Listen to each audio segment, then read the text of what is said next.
Actually जवळजवळ माझ्याकडे आता जो डेटा आहे जवळजवळ 300 कोटीच्या आसपास थकीत कर आहे. त्याच्यामध्ये म्हणजे शास्तीचं पण इन्क्लुडेड आहे.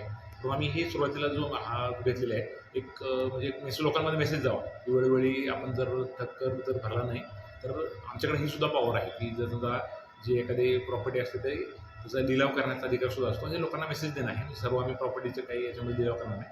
परंतु एक रेग्युलर टॅक्स पेअरनं रेग्युलरली टॅक्स भरला पाहिजे, हे मेसेज देण्यासाठी आम्ही हे करत आहोत. आणि जर पुढच्या टप्प्यामध्ये इतरही प्रॉपर्टीसुद्धा जर लोकांनी भरले नाही, तर सध्या लोकांनी आव्हान पण आम्ही या माध्यमातून करत आहोत, की जास्त आणि शक्यतो कसं होतं बऱ्याच वेळा आपण असं होतं, की जे आपण टॅक्स भरतो वर्षाच्या शेवटी भरत असतो. तर तो तुम्ही जर आधी भरला तर त्याला सुद्धा आम्ही मग याच्यामध्ये काय सूट देता येते का, काय करता येते का? वेळच्या वेळी तुम्हाला जर ऑनलाईन भरले गेले त्याला त्याची सुद्धा 1% 2% ची सूट आहे. तर ते नागरिकांना सुद्धा आव्हान आहे, की आपण आपला जो टॅक्स असतो तो वेळेत भरावा. जे थकीत विशेषतः जे थकीत ज्यांना नोटीस दिलेले आहेत त्यांनी वेळेत भरावा, अन्यथा त्यांच्या प्रॉपर्टीचा लिलाव केला. थँक्यू.